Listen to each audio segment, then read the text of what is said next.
¿Cómo nos defendemos frente a deudas tributarias con SUNAT? La que siempre nos persigue, ¿no? La SUNAT. Cuando vean ustedes, chicos, mis videos o cuando escuchen estas pequeñas charlas, no enseñamos a evadir, no enseñamos a eludir impuestos, a evadir impuestos. Lo que yo hago o lo que hacemos o las defensas que hacemos frente a nuestros clientes cuando estos tienen deudas tributarias con SUNAT no tienen nada que ver con la evasión, etcétera, etcétera. Como siempre digo, todo contribuyente tiene herramientas de defensa.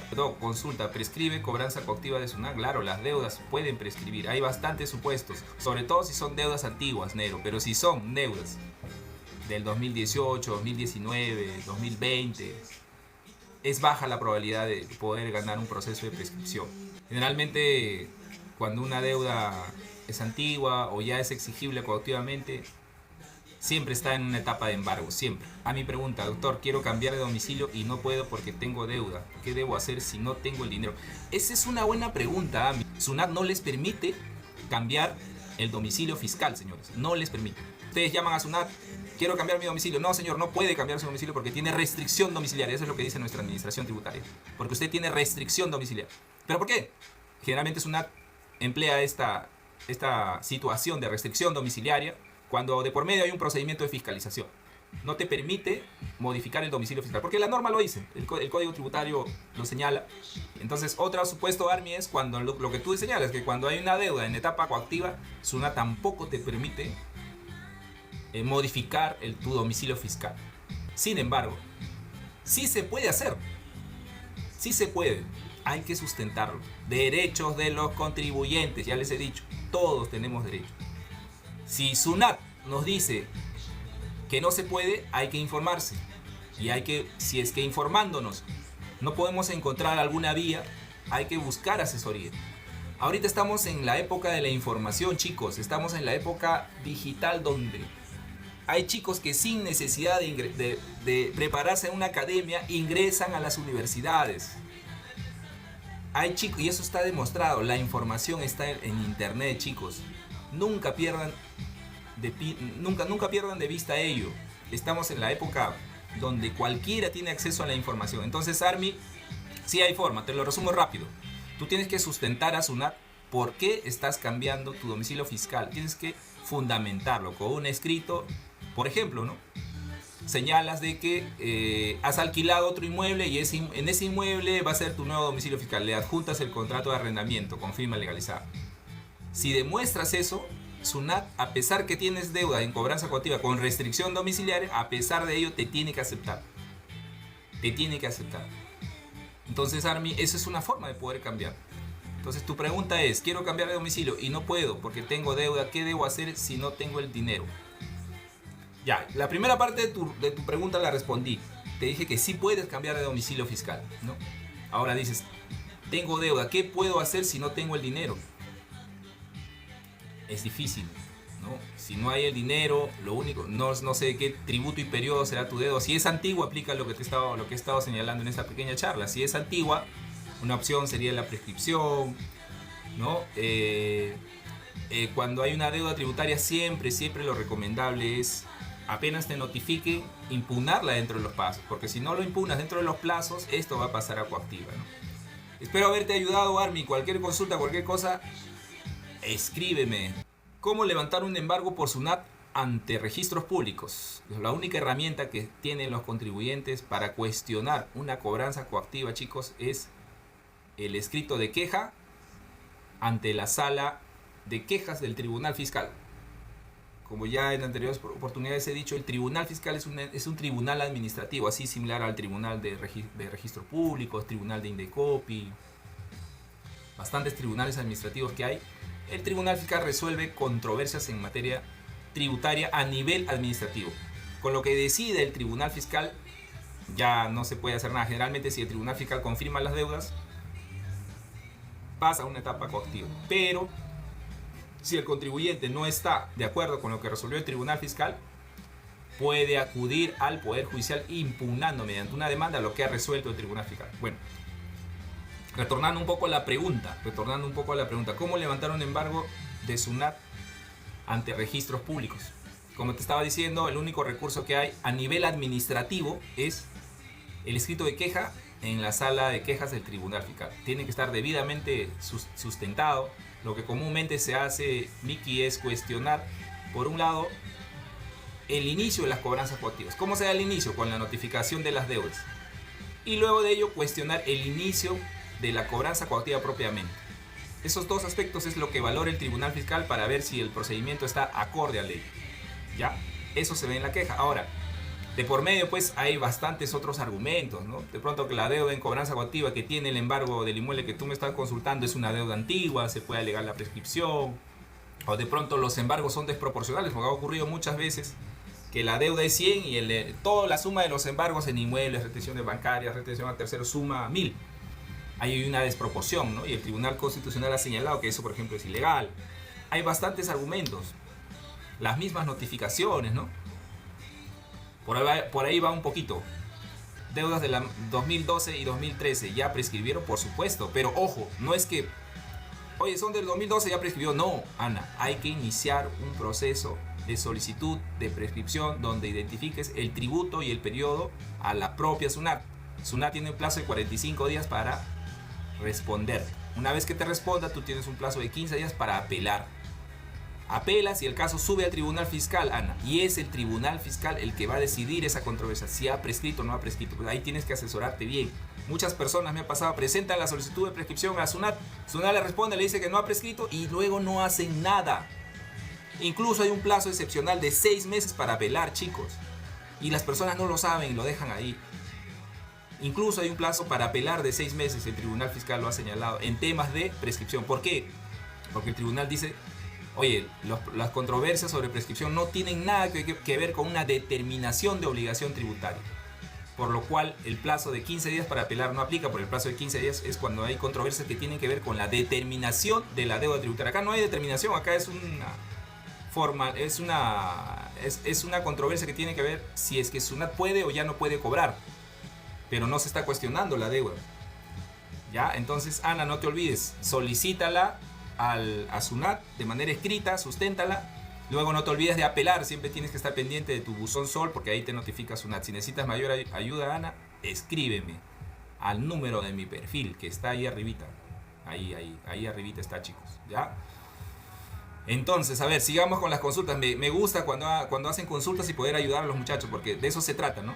¿De qué sirve? Yo siempre digo que una persona sepa y no traslade su conocimiento.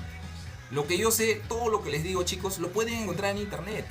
Pero claro, acá se los digo de una manera más fácil. Estamos en la era de conocimiento. ¿De qué sirve que un abogado, un especialista, se guarde todo lo que conoce, las cosas que podrían ayudar a terceros? Hay que hacer el bien para recibir el bien. A ver, sigamos con las consultas. Mary, tengo deudas del 2019 y 2020. ¿Procede? Mary, como lo mismo que le dije a César. Es bien complicado. Lo puedes solicitar y es bien complicado.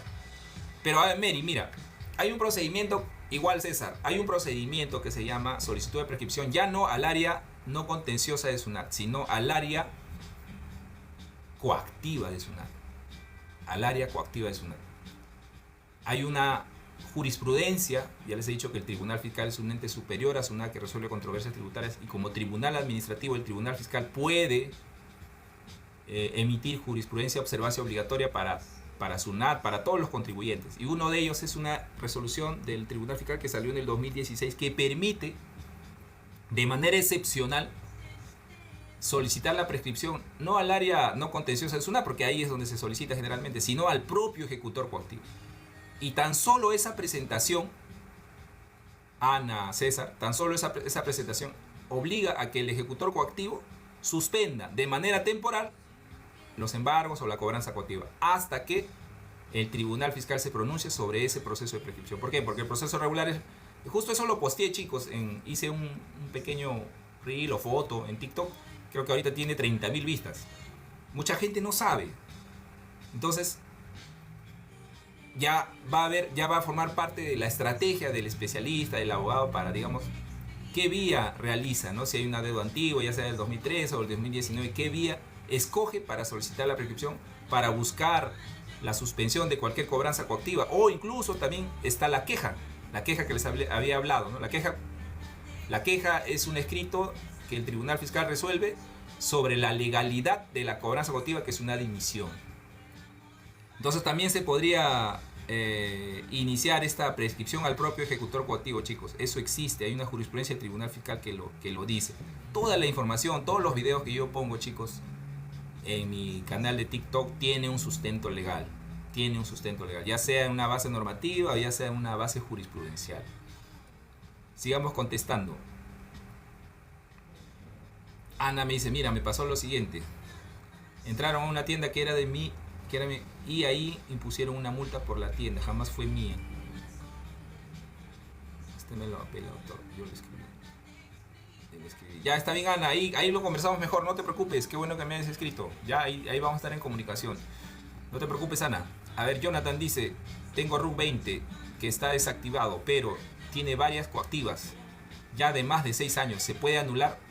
No se puede anular porque la anulación se busca siempre y cuando lo alegues dentro de un recurso de reclamación cuyo plazo es 20 días, Jonathan. Si no lo has hecho o lo has hecho y el Tribunal Fiscal ya confirmó, digamos, la deuda, ya no hay forma de anularlo. Lo que sí podrías intentar es lo que te digo, ¿no? La prescripción, pero bueno, recién tiene 6 años, Jonathan. Yo siempre informo la posibilidad de prescripción, pero de deudas antiguas, hablando de 2015 para atrás, ¿ya? Hay algo que quería tocar, chicos, ya para ir finalizando el tema, no sé si hay más consultas. Es un tema muy interesante, ¿ya? Es un tema muy interesante. Los informes de SUNAT. Los informes de SUNAT. ¿Qué rol juegan? ¿Qué rol juegan en los criterios sobre cobranza coactiva que maneja el Tribunal Fiscal, ¿no? Ustedes saben que SUNAT publica informes jurídicos en lo cual interpreta una norma, interpreta el alcance y el sentido de una norma tributaria. Y estos informes de SUNAT tienen que ser obedecidos por los funcionarios de SUNAT, ¿no? Esto versus los criterios jurisprudenciales que tiene el Tribunal Fiscal, por ejemplo, sobre cobranzas coactivas. Yo les hago una pregunta, les he comentado sobre la jurisprudencia de observancia obligatoria del año 2016 que permite que uno solicite la prescripción de deudas antiguas al propio ejecutor coactivo. SUNAT, mediante un informe, puede oponerse a ese criterio del Tribunal Fiscal que es de observancia obligatoria. No puede oponerse. Y acá hay un caso bien particular. Hoy día vi, por ejemplo, en temas siempre de materia de cobranza coactiva, hay un informe de SUNAT que se los voy a leer. Hay un informe de SUNAT que se los voy a leer que señala el siguiente criterio, ¿no? Dice, el ejecutor coactivo puede ordenar a una entidad que ejecute un embargo en forma de retención sobre el importe adeudado al integrante de un consorcio comprendido en un procedimiento de cobranza coactiva, siendo irrelevante para ello que la factura que corresponde a dicha deuda haya sido emitida por un consorcio con RUC independiente o por el representante de un consorcio sin contabilidad independiente. En castellano, ¿qué dice ese informe? Lo que dice es lo siguiente: hay muchos casos, chicos, hay muchos casos en que los consorcios, así como las personas naturales con negocios, así como las personas jurídicas, los consorcios que tienen RUC independiente operan como si fuera una persona jurídica. Ya eso lo permiten las normas tributarias. Entonces, ¿qué pasa? SUNAT hace un embargo en forma de retención a terceros. ¿Qué consiste? Los consorcios que generalmente se forman para ejecutar obra pública, ¿no? Licitan, ganan una obra ante la entidad, puede ser una entidad de gobierno regional, municipalidades, Ministerio de Transportes y Carreteras. Entonces los consorcios se juntan, forman un consorcio con RUC independiente, ganan una obra y empiezan a ejecutar la obra. ¿Y cómo cobran? Mensualmente ellos envían una valorización, la entidad lo aprueba, el consorcio emite su factura y la entidad le paga. Y así mediante el avance de la obra. ¿Qué ocurre muchas veces? Que uno de los consorciados que forman este consorcio con RUC independiente es deudor de SUNAT, le debe a SUNAT. Entonces, ¿qué hace SUNAT para poder cobrar esa deuda? Va y le dice a la entidad: esa factura que te ha emitido el consorcio con RUC independiente, ya no le vas a pagar al consorcio, sino me la vas a pagar a mí, porque uno de tus consorciados o porque uno de los consorciados me debe. Se llama embargo en forma de retención a terceros. Es una modalidad de cobranza coactiva. ¿Qué dice el informe de SUNAT que les acabo de leer? Lo que dice es que eso está bien. Así debe actuar el ejecutor coactivo. Pero ¿qué dice el Tribunal Fiscal, chicos? No lo dice una jurisprudencia de observancia obligatoria, una jurisprudencia vinculante, pero sí le dicen criterios reiterativos.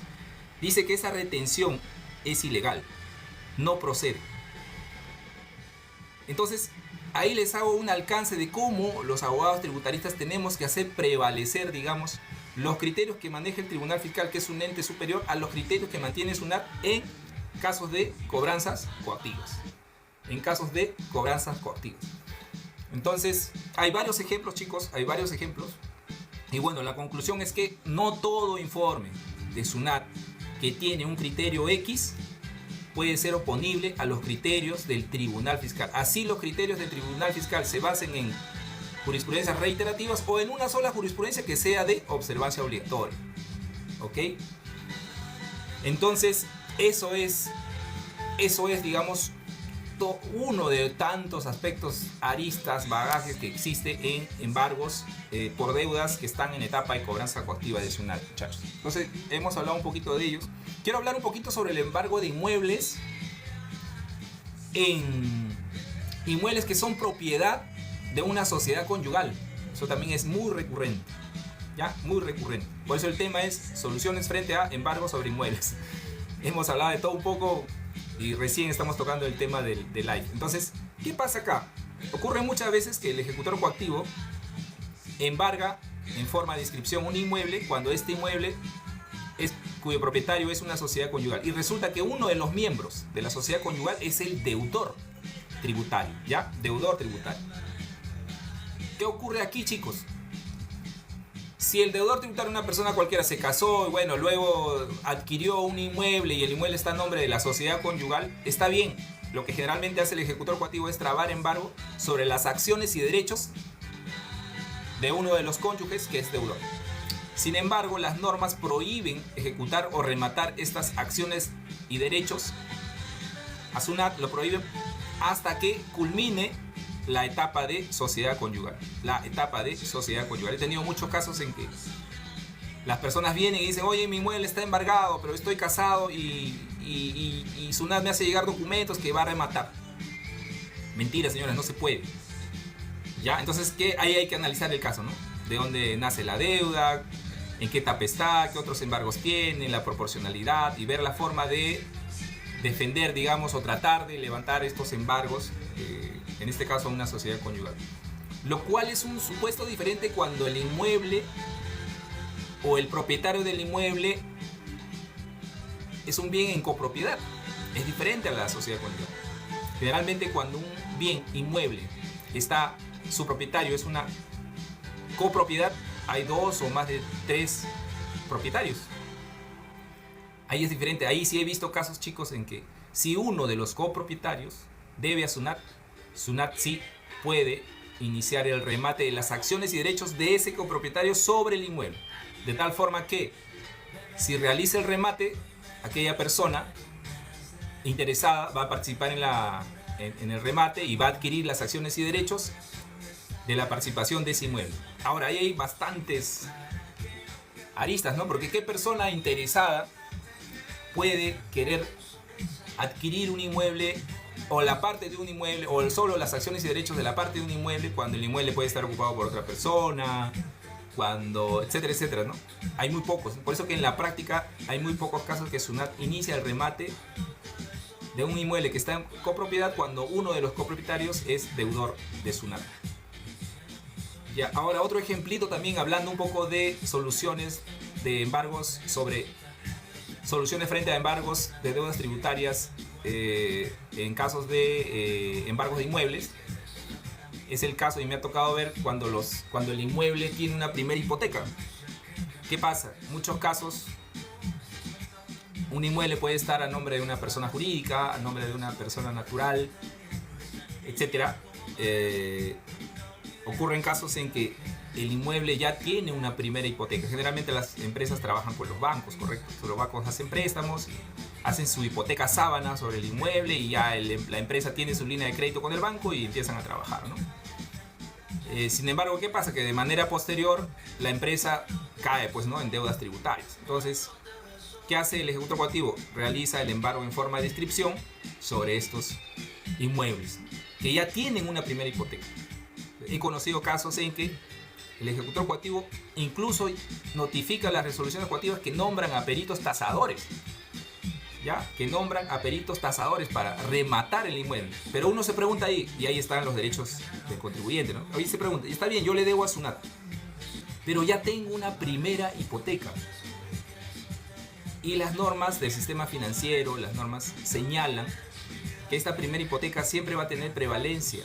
Entonces, el ejecutor coactivo está bien, puede iniciar el remate del inmueble que también está embargado de manera posterior a la hipoteca. Puede iniciarlo, pero muchas veces, bueno, este inicio tiene que ser comunicado al banco y el banco lógicamente va a decir, ah no, si vas a rematar el inmueble ejecutor de SUNAT, lo que vas a cobrar en el remate me lo das a mí porque yo tengo la primera hipoteca. ¿Qué sentido tendría entonces que el ejecutor coactivo remate el inmueble si el dinero que quiere cobrar se lo va a tener que dar al banco que tiene la primera hipoteca? Y hay casos, chicos, que ocurre así, y los ejecutores coactivos embargan. No hay una vulneración de derechos ahí. ¿Qué sentido tendría que el ejecutor remate un inmueble por un monto de dinero que al final ni siquiera va a servirle para cobrarse la deuda? Le va a servir al banco para que el banco pueda cobrarse alguna deuda que pueda tener la empresa o una línea de crédito, etc. Hay muchos casos, chicos, muchos casos sobre embargos sobre inmuebles, embargos ejecutados por SUNAT. Bueno, para seguir con el temario, también he visto casos de embargos sobre inmuebles cuando hay medidas cautelares previas. Medidas cautelares previas. ¿Qué es una medida cautelar previa? Ustedes se pronunciarán o se preguntarán ¿qué es una medida cautelar previa? Todo lo que les he señalado sobre cobranzas coactivas de SUNAT generalmente ocurren en una etapa donde el tribunal fiscal ya confirmó las deudas. ¿Ya? Proceso de fiscalización. SUNAT te determina una deuda dentro de la fiscalización. Te notifica los valores. Tienes 20 días para reclamar esos valores, ya sea una resolución de determinación o de multa. Reclamas. SUNAT tiene 9 meses para resolver el reclamo. Te notifica y generalmente, como es juez y parte, te dice infundado tu reclamo. Tienes 15 días para apelar. Apelas. El tribunal fiscal en un plazo de 2 años aprox resuelve tu controversia. Solo si confirma la deuda puede entrar a etapa coactiva. Aún así, impugnes al Poder Judicial mediante una demanda la resolución del tribunal fiscal que confirmó la deuda. Eso es lo general. Ese es el procedimiento general, chicos. Pero de manera excepcional, SUNAT puede, dentro de la etapa de fiscalización o en la etapa de reclamo, trabarte medidas cautelares previas. Hay ciertas causales señaladas en el Código Tributario que dicen que SUNAT puede hacer esto. Entonces, de manera previa, de manera cautelar, de manera previa a la etapa en que la deuda entre a cobranza coactiva, que es con el pronunciamiento del tribunal fiscal, de manera previa, SUNAT puede ordenar embargarte los bienes, cuentas bancarias, inmuebles, vehículos, etc. Lo puede hacer en etapa de fiscalización o en etapa de reclamo o hasta incluso de apelación. Es una excepción a la regla. Ahí también hemos conocido casos en que SUNAT se va contra los inmuebles de los contribuyentes. Va contra los inmuebles de los contribuyentes. Y lógicamente no se va a cobrar, ¿no? ¿Por qué? Porque lo único que hace es cautelar, digamos, de manera temporal. Se hace un embargo en forma de retención bancaria, puede agarrar, no sé, ponte 100.000 soles. Esos 100.000 soles se quedan ahí guardados. SUNAT no le imputa al tributo de la deuda, está ahí. O hace un embargo en forma de inscripción a inmuebles. Ahí está anotado el inmueble. Y esto va a seguir hasta que el proceso llegue al tribunal fiscal. Y si el tribunal fiscal dice, confirma la deuda, ya SUNAT tiene todo mascadito, como quien dice, para ejecutar, ¿no? Ya no en ese momento recién iniciar los embargos, etc. Porque también en ese interín los contribuyentes se deshacen de sus patrimonios, ¿no? Entonces, acuérdense que existe también las medidas cautelares previas que facultan a SUNAT poder hacer estos embargos de los deudores tributarios a pesar que la deuda no es exigible coactivamente.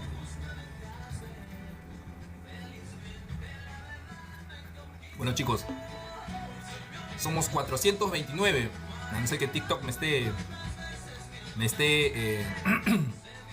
ilusionando. Chicos, entonces ya vamos 1 hora y 20 minutos. 1 hora y 20 minutos.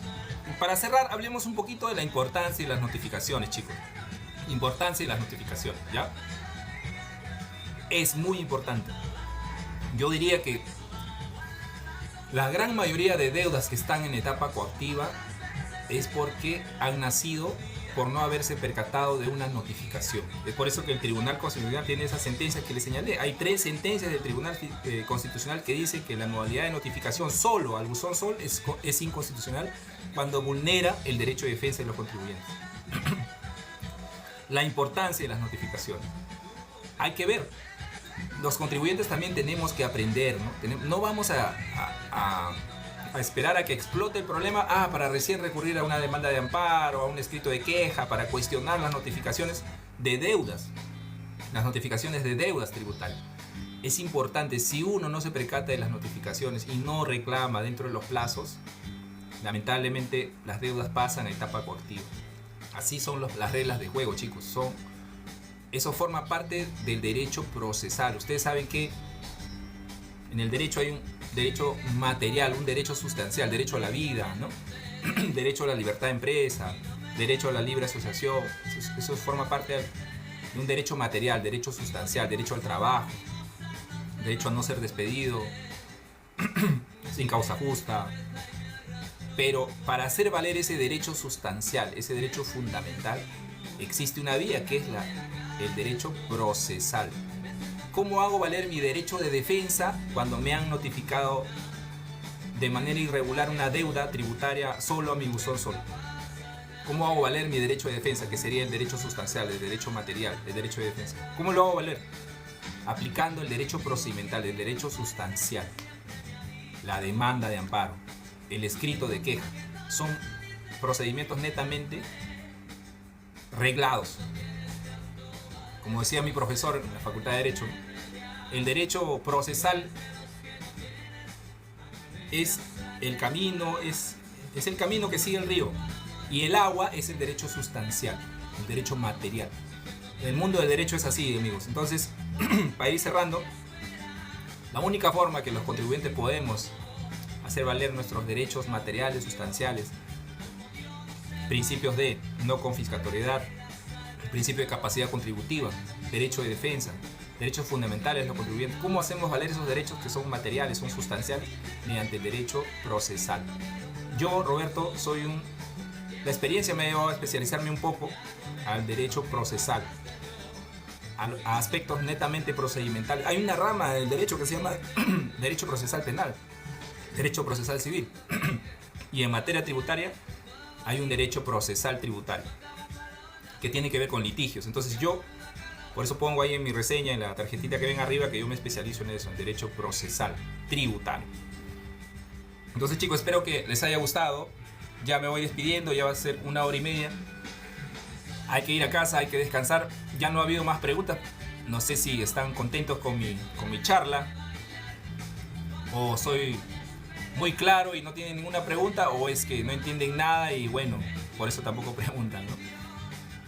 Entonces me voy despidiendo. Gracias, chicos, gracias a todos por estar presente. Voy a intentar establecer un horario. Me parece que este es el horario ideal, a partir de las 7:30, 8, ¿no? Donde las personas pueden aprender, escuchar un poco sobre los temas procedimentales tributarios. Y ya saben, ¿no? Aquí tienen un servidor. En todos los lives que haga voy a estar presto a absolverles cualquier consulta. Espero que la música de fondo les haya gustado.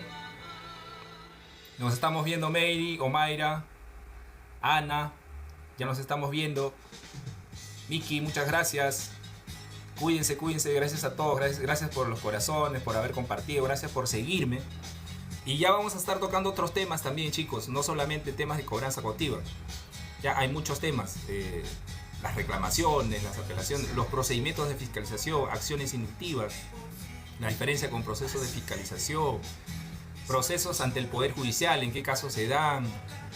Entonces, luego de ello ya un poco temas de fondo, IGB, renta, planificación fiscal, etcétera, etcétera. Ya, muchachos, muchas gracias por estar presente. Me voy despidiendo. Estoy muy feliz de haber hecho este live, así que cuídense todos, cuídense, nos estamos viendo, chicos. Muchas gracias.